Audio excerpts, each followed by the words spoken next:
If you're watching this on or after the 1st of February, there is a pivotal chain of events occurring in the sign of Pisces. I'm Sukboy, you're awesome. This is Venus retrograde conjunct Neptune. Now, this particular Venus retrograde we're having this year is particularly powerful because both Saturn and Neptune are involved and will be forming conjunctions. In my last video regarding Venus retrograde, I covered the Saturnian conjunctions. In this video, I cover the Neptunian conjunctions. Here are the key dates. Let's break it down. Context is everything. What is Venus retrograde? In mythology, a Venus retrograde is symbolic of the descent of the goddess into the underworld. In other words, we are reassessing, revisiting matters of the heart and what we truly desire, aka how do you bond to another person? What is the nature of that bond? What is the resonance of that bond? Is it important? Is it not important? What's the vibe? Now, Venus really loves Pisces. It operates beautifully there. However, it is or can be a little bit gullible and idealistic. The whole point of Venus in Pisces is to dissolve boundaries between you and your love, you and your desire. This can include you and your own psychology. If there are fragmented parts of your own psychology, Venus in Pisces is trying to unify things, forgive things, move on through things, see the ultimate compassion and beauty of everything and everyone. Now, Neptune is the modern ruler of Pisces. It rules escapism. It rules the divine discontent. It rules your spirituality. It rules alcohol and toxins. I'm pretty sure it rules the feet in the body, funnily enough. Neptune also rules glamour, photography, film, the mystique, the magic of the world. Anything conceptual that we consider magical or other earthly. Now, Neptune in mythology was the lord of the ocean, or the god of the ocean, I should say. And it's really, if we think of the ocean, think about how powerful it can be, think about how calm it can be. So when it gets really worked up, it actually can be quite dangerous. When it's very calm, it's actually quite pleasurable.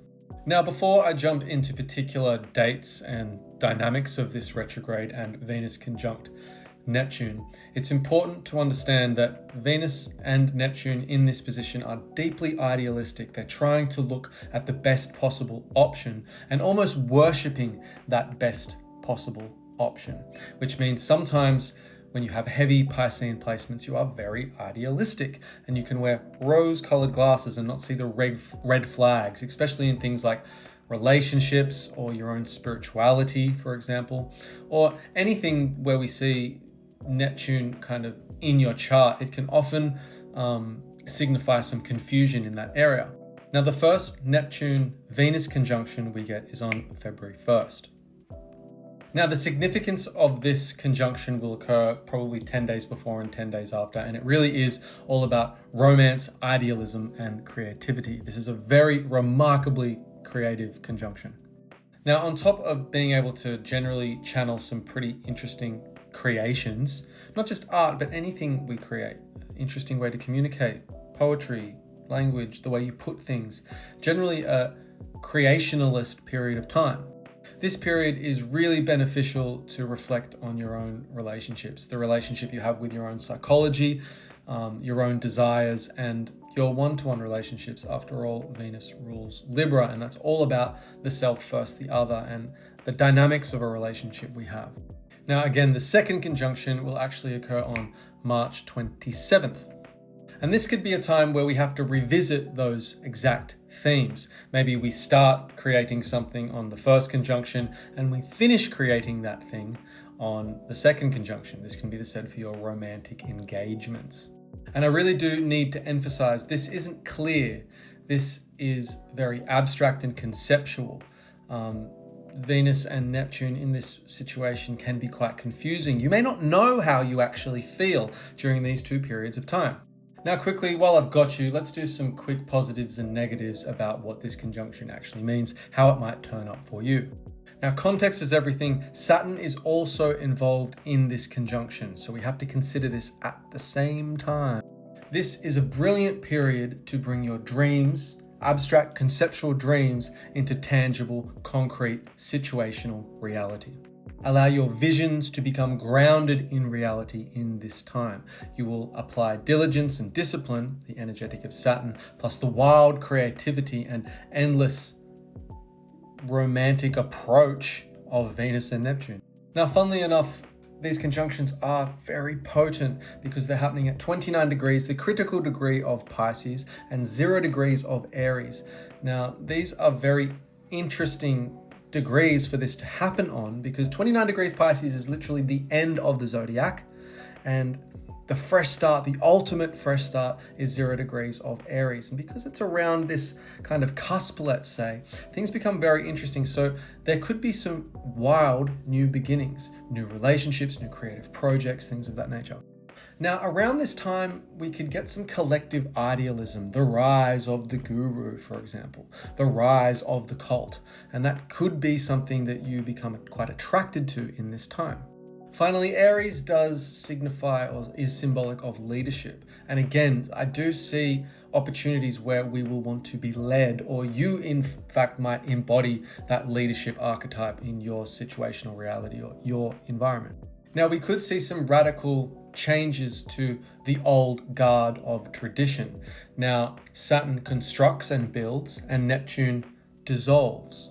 So in this time, we could actually see some transferal of power or old power structures being totally dissolved and looked at from a different perspective, through a different lens. There could be some trepidation or fear of the unknown. Now, unfortunately, Neptune can actually cloud Saturn's clarity.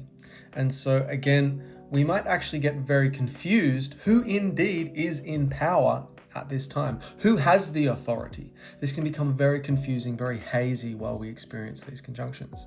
Now, Neptune in its archetypal essence, the material that it generates, is boundless. There are no boundaries. And for this reason, we can actually exhaust ourselves, especially in areas of our spiritual practice. We actually might feel quite strung out and disconnected from our bodies in this time. And finally, there will be a consistent blurring of practical and conceptual, like the idealism and the tangible reality kind of blends and becomes somewhat of a mirage.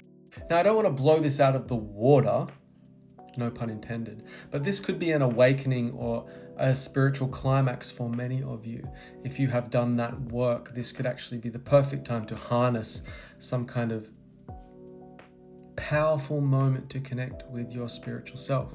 With that in mind, for many of you, this will actually be a spiritual crisis, an existential crisis, once you ponder the endless archetypal material that is Neptune. Now, for individuals that have anything around late Pisces and early Aries, this could be a quite profound period for you. And so you might want to check that out in advance, especially if you have any inner planets in this area. It will be quite potent, and you will be able to feel this influence, this inspiration / confusion, the spiritual crisis, the metaphysical crisis, all accompanied with some kind of divine awakening. What placements do you have around late Pisces and early Aries? Drop some knowledge, let me know. Hope that helps. Okay, bye.